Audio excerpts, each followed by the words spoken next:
چوتھا سپارہ شروع ہو رہا ہے جی، چوتھا سپارہ. ویڈیو لگا لیے. اعوذ باللہ من الشیطان الرجیم، بسم اللہ الرحمن الرحیم. لا تنالوا البر حتى تنفقوا مما تحبون وما تنفقوا من شيء فإن الله به عليم. كل طعام كان حلا لبني إسرائيل إلا ما حرم إسرائيل على نفسه من قبل أن تنزل التوراة. قل فأتوا بالتوراة فاتلوها إن كنتم صادقين. فمن افترى على الله الكذب من بعد ذلك فأولئك هم الظالمون. قل صدق الله فاتبعوا ملة إبراهيم حنيفا وما كان من المشركين. إن أول بيت وضع للناس للذي ببكة مباركا وهدى للعالمين فيه آيات بينات مقام إبراهيم وما دخله كان آمنا ولله على الناس حج البيت من استطاع إليه سبيلا وما كفر فإن الله غني عن العالمين. چوتھا سپارہ ہے جی. مجھے دیں.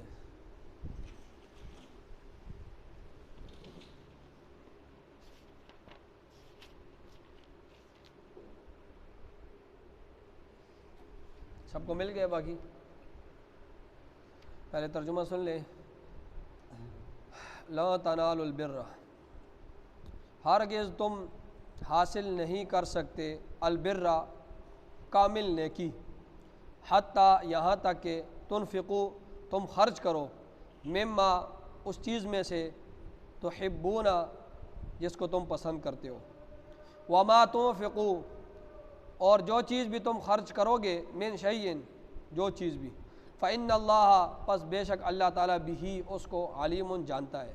ٹھیک ہے، دوبارہ سن لیں. لا تنالوا البر، تم ہرگز حاصل نہیں کر سکتے کامل نیکی، حتیٰ تنفقوا یہاں تک کہ تم خرچ کرو، مما تحبون اس چیز کو جسے اس چیز میں سے جس کو تم پسند کرتے ہو، وما تنفقوا من شیئن اور جو چیز بھی تم خرچ کرو، فإن اللہ جو چیز بھی تم خرچ کرو گے، فإن اللہ پس بے شک اللہ تعالیٰ بھی علیم اس کو جانتا ہے.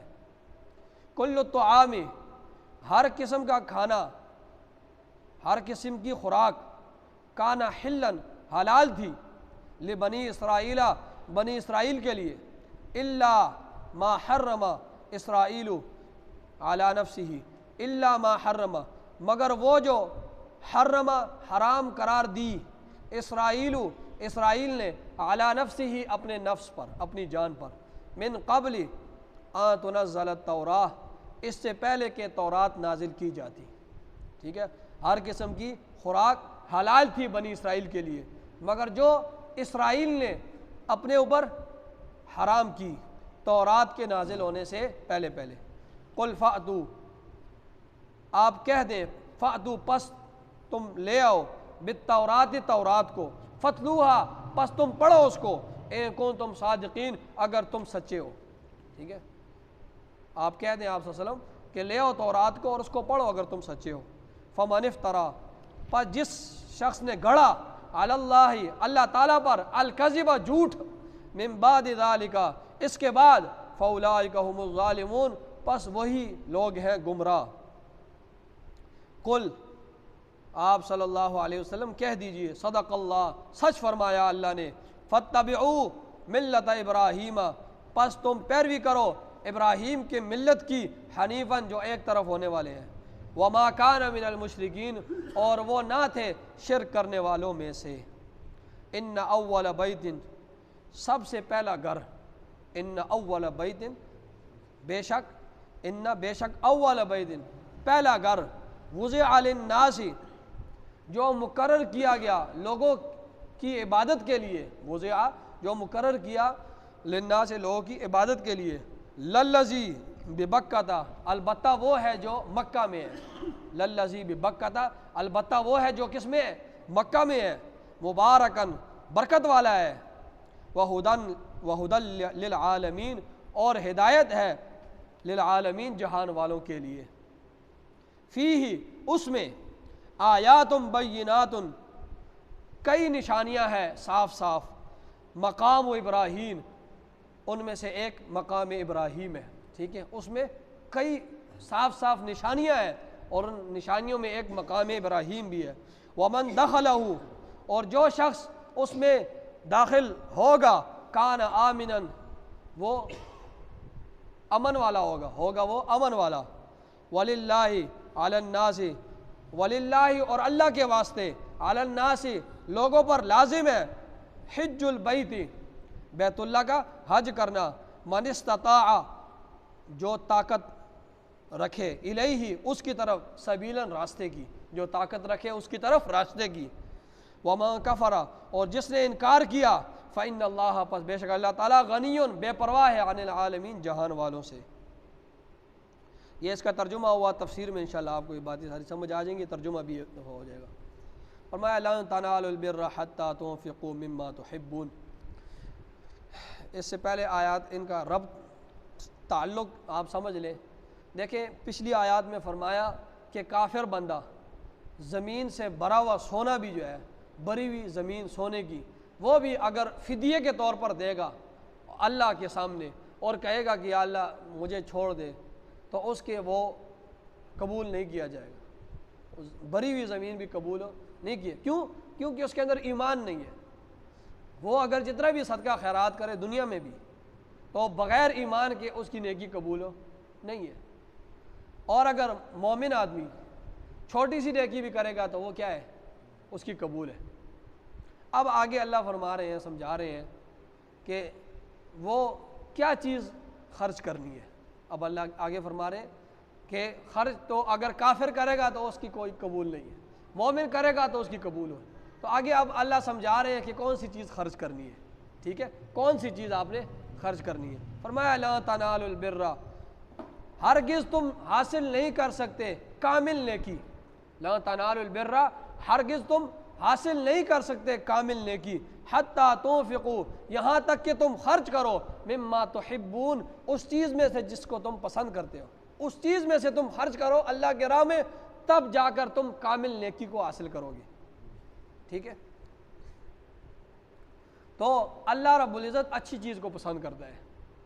وہ تیسرے سپارے میں آپ نے پڑھ لیا نا کہ تیمموا الخبیث منہ ولستم بآخذیہ فإن ارادوا, آیات میرے ذہن سے نکل گئی ہے. یہ تیسرے سپارے میں یہ آیت ہے کہ وَلَا تَيَمَّمُوا الْخَبِيثَ مِنْهُ تُنْفِقُونَ وَلَسْتُمْ بِآخِذِيهِ اور تم ارادہ نہ کرو ادنا چیز کا کہ اس سے تم خرچ کرو اور تم خود اس کو لیتے نہیں ہو. ٹھیک ہے, تم ارادہ نہ کرو ادنا چیز کا کہ تم اس کو خرچ کرو حالانکہ تم اس کو خود لیتے نہیں ہو. تو اللہ کے راستے میں ردی چیز ادنا چیز خرچ نہ کرو. تو اللہ کے راستے میں جو بندہ ردی اور ادنا چیز خرچ کرے گا اسے ثواب نہیں ملے گا. ٹھیک ہے, تو اللہ فرما رہے ہیں کہ ایسی چیز جس کو تم خود نہیں لینا پسند کرتے تو تم وہ چیز اللہ کی رضا حاصل کرنے کے لیے کیسے اللہ کے راستے میں خرچ کرتے. ٹھیک ہے, تو یہ آیات جب اتری تو صحابی رسول حضرت ابو طلحہ رضی اللہ تعالیٰ عنہ امیر تھے کافی, تو آئے آپ صلی اللہ علیہ وسلم کے پاس اور فرمایا کہ اللہ فرما رہے اللہ تعالیٰ البر حتی تنفقوا مما تحبون کہ تم تب تک کامل نیکی کو حاصل نہیں کر سکتے جب تک تم میرے راہ میں وہ چیز خرچ کرو ان چیزوں میں سے کہ جو تمہیں سب سے زیادہ محبوب ہو. تو فرمایا اللہ کے رسول صلی اللہ علیہ وسلم یہ آیت اللہ نے نازل فرمائی ہے اور میرے پاس اور بھی مال و دولت ہے لیکن سب سے جو مرغوب چیز جو مجھے سب سے پسند ہے وہ میرا باغ ہے. بیرحا باغ کا نام تھا, اور بیرحا جو میرا باغ ہے وہ مجھے سب سے اچھا لگتا ہے. اور آپ صلی اللہ علیہ وسلم کے باغ میں جایا کرتے تھے, پانی پیتے تھے, ٹھنڈا پانی اور تناول فرماتے تھے کھجور وغیرہ, بڑا خوبصورت باغ تھا ان کا.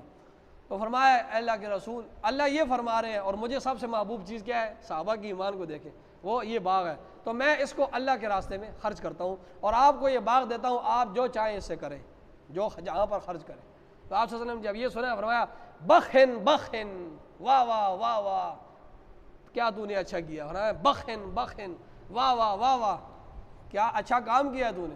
اور پھر انہوں نے فرمایا کہ اس باغ کو لے جاؤ اور اپنے جو عزیز و اقارب میں جو غریب لوگ ہیں, غرباء ہیں, اپنے رشتہ داروں میں, اس میں اس باغ کو تقسیم کر دو کیونکہ سب سے زیادہ غرباء میں سے وہ زیادہ مستحق ہے نا کہ جو آپ کے قریبی رشتہ دار ہیں, قرابت دار ہے.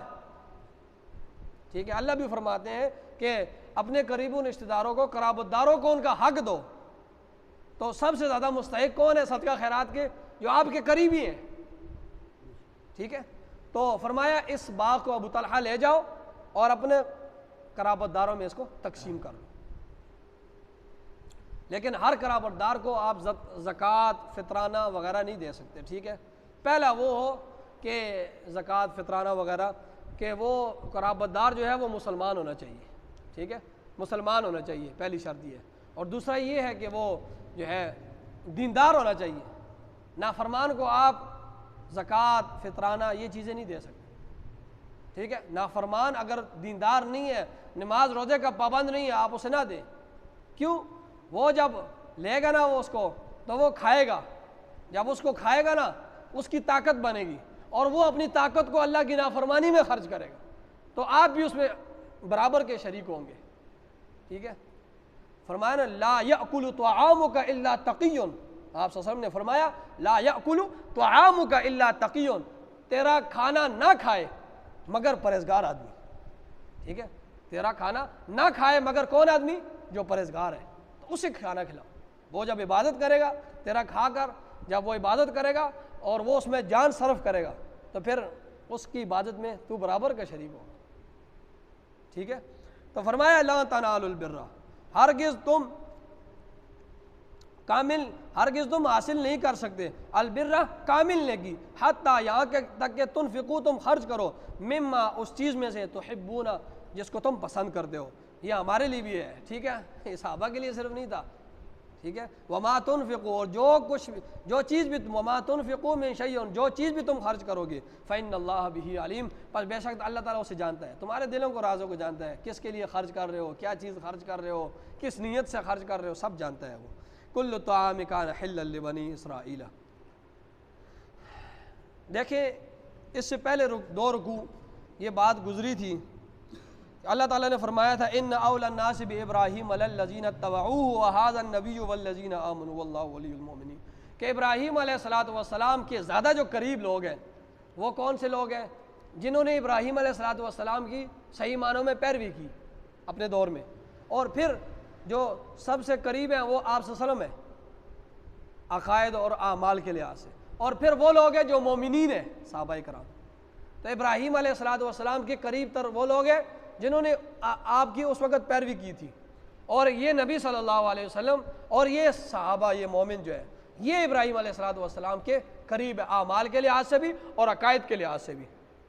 تو یہ جب آیات اتری تو یہ یہودیوں نے شوشہ چھوڑا کہ تم لوگ کیسے کہتے ہو کہ یہ پیغمبر جو ہے یہ ابراہیم علیہ الصلوۃ والسلام کے قریب ہے، اور یہ تم لوگ بھی زیادہ قریب ہو، تم یہ بات کیسے کہتے ہو؟ حالانکہ ابراہیم علیہ الصلوۃ والسلام اونٹنی کا گوشت نہیں کھاتے تھے اور اونٹنی کا دودھ بھی نہیں پیتے تھے، اور تم اونٹنی کا گوشت بھی کھاتے ہو اور تم اس کا دودھ بھی پیتے ہو۔ ایک طرف تم مخالفت کرتے ہو اور دوسری طرف اپنے آپ کو ملت ابراہیمی کہتے ہو، تو یہ کیسی بات ہے؟ تو اس کے جواب میں اللہ رب العزت نے ارشاد فرمایا کہ کل طعام،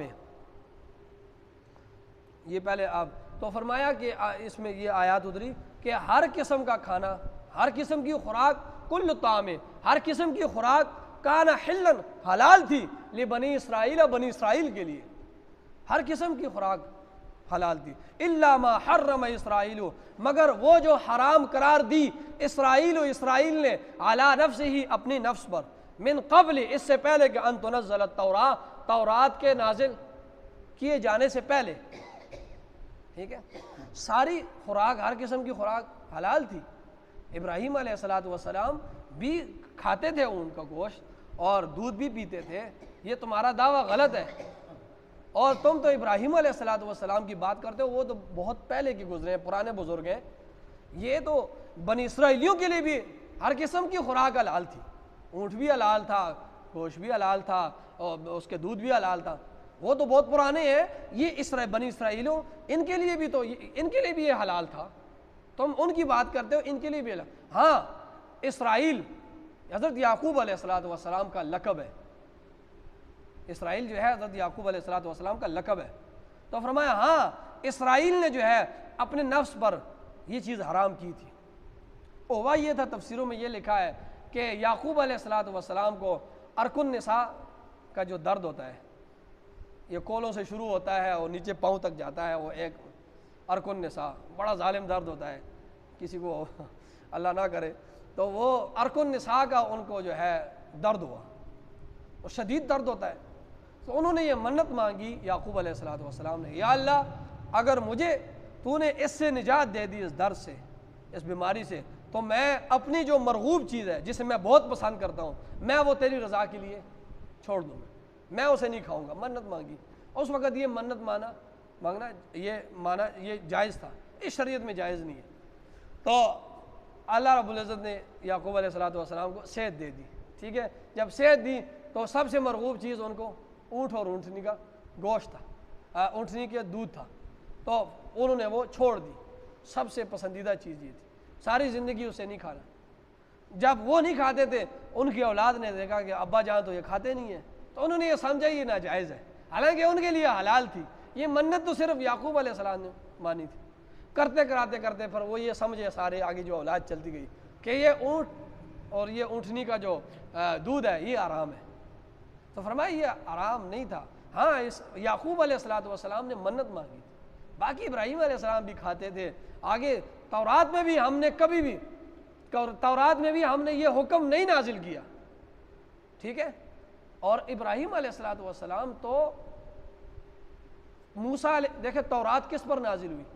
موسیٰ علیہ السلام پر، اور یہودی کو اس لیے کہتے ہیں نا وہ تورات کو ماننے والے، اور موسیٰ علیہ السلام ابراہیم علیہ السلام کے 1200-1300 سال بعد آ رہے ہیں، تو وہ کہاں پر اور یہ بعد میں آ رہے ہیں، اور پھر یعقوب علیہ السلام نے اپنے نفس کے لیے اس کو حرام کی تھی، تو کہاں وہ، اور بعد میں موسیٰ علیہ السلام کی پیدائش سے 1300 سال پہلے گزر چکے ہیں ابراہیم علیہ السلام، اور پھر تورات نازل ہوتی ہے، وہاں تورات میں پھر کہاں سے حکم آ گیا ہے؟ اگر حکم ہے تمہارے پاس لے آؤ تورات کو، فرمایا لے آؤ تورات کو، پڑھ کے دکھاؤ اگر تم سچے ہو کہ اللہ نے یہ حکم نازل کیا تو تورات میں یہ لکھا ہے کہ اونٹ بھی حرام ہے، اونٹنی کا جو دودھ ہے وہ بھی حرام ہے، اگر یہ بات اللہ نے حکم نازل کی ہے تو لے آؤ۔ تو فرمایا شروع سے سنیں، کل الطعام، ہر قسم کی خوراک یہ حلال تھی، کل الطعام کان حلا، ہر قسم کی خوراک حلال تھی لبنی اسرائیل، بنی اسرائیل کے لیے، الا ما حرم، مگر وہ جو حرام کی اسرائیل علیہ السلام نے، علی نفسہ، اپنے نفس پر، من قبل ان تنزل التوراۃ، اس سے قبل کے تورات نازل کی جاتی، قل، اور فرمایا اے نبی صلی اللہ علیہ وسلم آپ کہہ دیں، فاتو، پس لے آؤ، اگر تم کہتے ہو نا یہ اللہ نے حرام کی ہے تو فَأْتُوا بِالتَّوْرَاتِ، پس لے آؤ تورات کو، فَاتْلُوهَا، پس تم پڑھو اس کو، اگر یہ حکم اللہ کا اس میں ہے، ان کنتم صادقین، اگر تم اپنے دعوے پر سچے ہو، فَمَنِ افْتَرَىٰ عَلَى اللَّهِ الْكَذِبَ، فرمایا پس جس شخص نے گڑا علی اللہ، اللہ تعالیٰ پر الکذب، جھوٹ، من بعد ذالک، حق کے واضح ہونے کے بعد بھی، تو فَأُولَٰئِکَ هُمُ الظَّالِمُونَ، پس وہی لوگ گمراہ ہیں۔ اللہ نے بتا دیا کوئی ہم نے حرام نہیں کیا تھا، اور ابراہیم کے اصول بھی اللہ نے واضح کر دیے، تو فرمایا تم تو اللہ پر جھوٹ باندھ رہے ہو، فرمایا قل صدق اللہ، قل کہہ دیجیے آپ صدق اللہ، سچ فرمایا اللہ نے، اگر تم اپنے دعوے میں سچے ہو لے آؤ تورات، اب اللہ نے سچ فرمایا، فاتبعوا، پس تم پیروی کرو ملت ابراہیم کے ملت کی، حنیفاً جو ایک طرف ہونے والے تھے، وما کان من المشرکین، اور وہ شرک کرنے والوں میں سے نہیں تھے، ان اول بیت وضع، دیکھیں پیچھے ابراہیم علیہ السلام کا ذکر تھا، اب آگے مکہ کا بیت اللہ کا ذکر ہے، آگے کس کا ذکر ہے؟ بیت اللہ کا، پیچھے ابراہیم علیہ السلام کا ذکر ہے اور آگے بیت اللہ کا ذکر، اس لیے کہ بیت اللہ کو بنانے والے کون تھے؟ ابراہیم علیہ السلام، ان کے بیٹے اسماعیل علیہ السلام، تو اس لیے آگے مکہ بیت اللہ کا ذکر کر دیا۔ فرمایا ان اول بیت، بے شک پہلا گھر، وضع، جو مقرر کیا گیا عبادت کے لیے، للناس، لوگوں کے لیے، للذی، البتہ وہ ہے، ببکہ، وہ ہے جو مکہ میں ہے، مبارکاً، برکت والا ہے، وہ ہدن، اور ہدایت للناس۔ مکہ کو مکہ بھی کہتے ہیں اور بکہ بھی کہتے ہیں، ٹھیک ہے، بکہ بھی کہتے ہیں اور مکہ بھی کہتے ہیں۔ مکہ کے معنی ہے ناف، مکہ کا معنی کیا ہے؟ ناف، ٹھیک ہے، ہاں، تو یہ ایک قسم کی پوری دنیا کے لیے ناف ہے، یہاں سے دنیا کو کھینچا گیا، شمالاً جنوباً سارا، ٹھیک ہے، ناف درمیان میں ہوتا ہے نا، تو ناف درمیان میں ہوتا ہے، تو مکہ کا معنی ناف، مطلب یہ ناف ہے، اس طرح آدمی کے انسان کے اندر ناف درمیان میں ہوتا ہے، تو اس سے ساری دنیا پھیلائی گئی۔ مکہ کا دوسرا معنی جو ہے، اور اس کو ناف اس لیے بھی کہتے ہیں، ایک ہی معنی ہے اس کا، اور اس کو ناف اس لیے بھی کہتے ہیں کہ مکہ کو مکہ اس لیے کہتے ہیں مکہ، اور مکہ کا مطلب ناف ہے۔ تو جس طرح ایک بچے کو پیٹ کے اندر خوراک جو پہنچائی جاتی ہے وہ کس کی ناف کے ذریعے ساری پہنچتی ہے نا، تو پوری دنیا کو جو روحانی خوراک جا رہی ہے اس وقت بھی، وہ کہاں سے جا رہی ہے؟ مکہ سے، بیت اللہ سے جا رہی ہے نا، ٹھیک ہے۔ تو اس لیے مکہ کو، مکہ کا ایک معنی، مکہ کا مطلب کیا ہے؟ ناف۔ تو اگر مکہ کا مطلب ناف، اس کی میں نے دونوں معنی آپ کے سامنے بیان کر دی، یا تو اس معنی میں ہے کہ اس سے ساری زمین کھینچی گئی، یا دوسرا یہ ہے کہ روحانی طور پر تمام خوراک یہاں سے جا رہی ہے۔ اور دوسرا اس کو بکا بھی کہتے ہیں۔ بکا کا مطلب گردن توڑنے والا، بکا کا مطلب گردن توڑنے والا۔ تو یہ ساری انسانیت، غریب امیر بادشاہ جتنے بھی ہیں، سارے اس کی طرف گردن توڑتے ہیں۔ یہ مسجود الہی ہے، یعنی سب اپنے گردنیں توڑ کر اس کی طرف آتے ہیں، ٹھیک ہے۔ اس کی طرف گردنیں توڑتے ہیں۔ گردن کس کے لیے توڑتے ہیں؟ اللہ کے لیے توڑتے ہیں۔ طرف یہ ہوتا ہے، توڑتے کس کے لیے؟ اللہ کے۔ جھکاتے کس اس کی طرف گردنیں جھکاتے ہیں نا، طرف یہ ہے، لیکن کس کے لیے جھکاتے ہیں؟ اللہ کے لیے۔ تو بکا کا مطلب گردن توڑنے والا، اور دوسرا یہ بھی معنی ہے کہ گردن توڑنے والا کہ جو بھی اس مکہ کی طرف میلی آنکھ سے دیکھتا ہے اور جو بھی اس کی توہین کرتا ہے تو اللہ رب العزت اس کی گردن توڑ دیتا ہے۔ جس طرح ابرہا آیا تھا نا، اللہ نے اس کی گردن توڑ دی، ٹھیک ہے۔ سمجھ آ گئی ہے؟ ٹائم بہت کم ہے اس لیے بس یہ دو یاد کر لیں۔ مکہ کو مکہ بھی کہتے ہیں، بکا بھی کہتے ہیں۔ مکہ کا مطلب ناف اور بکا کا مطلب گردن توڑنے والا۔ آگے دونوں میں نے وجہ تسنیہ بیان کر دی۔ اور اس مکہ کو سب سے پہلے بنانے والے کون ہیں؟ فرشتوں کی مدد سے آدم علیہ السلام نے اس کو بنایا، ٹھیک ہے۔ پھر 40 سال بعد آدم علیہ السلام شام گئے اور شام میں بیت المقدس کی تعمیر کی، ٹھیک ہے۔ شام میں بیت المقدس کی تعمیر، اور یہ حدیث بھی ابو ذر غفاری رضی اللہ تعالیٰ عنہ نے آپ صلی اللہ علیہ وسلم سے پوچھا، اے اللہ کے رسول، سب سے پہلے گھر جو بنا عبادت کا وہ کون سا بنا؟ فرمایا اللہ کے رسول نے کہ مکہ بیت اللہ بنا۔ کیا اب کون سا بنا؟ بیت اللہ۔ اور پھر فرمایا کہ اس کے بعد بیت المقدس بنا، مسجد اقصیٰ، مسجد اقصیٰ۔ فرمایا کہ ان دونوں کے درمیان فاصلہ کتنا تھا؟ فرمایا 40 سال کا۔ تو سب سے پہلے بیت اللہ بنایا آدم علیہ السلام نے، اور 40 سال بعد پھر آدم علیہ السلام شام گئے اور وہاں پر مسجد اقصیٰ بنایا۔ پھر یہ دونوں طوفان نوح میں یہ دونوں شہید ہو گئے۔ نوح علیہ السلام کی قوم پر جو طوفان آیا نا، پھر یہ دونوں کیا ہو گئے؟ یہ دونوں شہید ہو گئے۔ اس کے بعد ابراہیم علیہ السلام اور ان کا بیٹے اسماعیل علیہ السلام نے اس کی تعمیر کی، بیت اللہ کی۔ پھر اس کے بیت اللہ کی تعمیر کے 40 سال بعد پھر یعقوب علیہ السلام نے مسجد اقصیٰ کی تعمیر کی، کیونکہ شہید ہو گیا تھا۔ 40 سال بعد پھر اسی 40 سال بعد مطلب پھر شام گئے بیت المقدس، تو ادھر انہوں نے اس کی تعمیر کی، بیت المقدس کی، ٹھیک ہے۔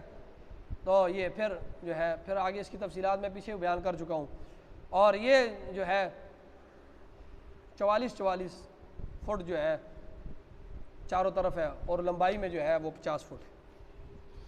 فرمایا ان اول بیت، بے شک پہلا گھر، وضع جو مقرر کیا، للناس لوگوں کی عبادت کے لیے، للذی ببکہ، البتہ وہ ہے جو مکہ میں ہے، مبارکاً برکت والا ہے، وہدی للعالمین، اور ہدایت ہے للعالمین جہان والوں کے لیے، فیہ اس میں آیات بینات، کئی نشانیاں ہیں واضح، مقام ابراہیم، اور میں ایک مقام ابراہیم بھی ہے۔ یہ مقام ابراہیم وہ جگہ ہے، وہ پتھر ہے کہ جس پر ابراہیم علیہ السلام، یہ جگہ ہے، تو اس پر ابراہیم علیہ السلام کھڑے ہو کر آپ نے جو ہے تعمیر کی بیت اللہ کی۔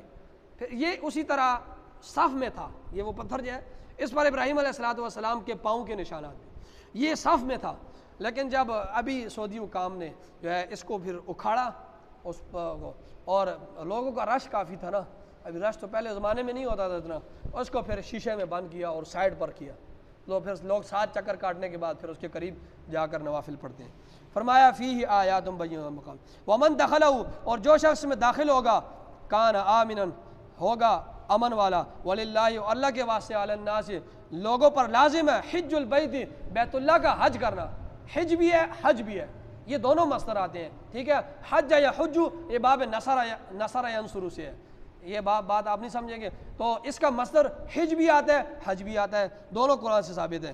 فرمایا من استطاع، جو طاقت رکھتا ہے، الیہ، اس کی طرف، سبیلاً، راستے کی، ٹھیک ہے، راستے کی، صحت مند بھی ہے، گھر کے لیے خرچہ بھی اس نے مکمل چھوڑا ہے، راستہ بھی پرامن ہے، اور آنے جانے کا خرچہ بھی ہے، کھانا پینا، پیچھے راشن بھی چھوڑ دیتا ہے، سارا کچھ اس کے پاس کمپلیٹ ہے، اس پر کیا ہے؟ حج فرض ہے، ٹھیک ہے۔ تو اب وہ حج کر گیا ہے، لوڑا لنگلا نہیں ہے، نابینا نہیں ہے، مریض نہیں ہے، اس پر حج فرض ہے۔ ہاں اگر کوئی بیمار ہے، کمزور ہے، تو پھر وہ وصیت کرے گا۔ کوئی اس کے پاس ہے مالی طور پر ٹھیک ہے، لیکن وہ لوڑا لنگلا ہے اور نابینا ہے یا کسی قسم کا بیمار ہے، تو وہ وصیت کرے گا کہ میرا حج کر دو۔ اگر وہ وصیت نہیں کرے گا تو وہ شخص گناہگار ہوگا۔ فرمایا ومن کفر، اور جس شخص نے انکار کیا، فإن اللہ، پس بے شک اللہ تعالیٰ، غنی عن العالمین، بے پرواہ ہے جہان والوں سے۔ فرمایا حدیث میں آتا ہے نا، جس شخص پر حج فرض ہے اس نے نہیں کیا، تو وہ چاہے یہودی ہو کر مرے یا عیسائی ہو کر مرے، اللہ کو اس کی کوئی ضرورت نہیں ہے۔ بڑی سخت وعید ہے۔ آمین۔ الحمدللہ رب العالمین والعاقبۃ للمتقین والصلاۃ والسلام علی سید الانبیاء والمرسلین۔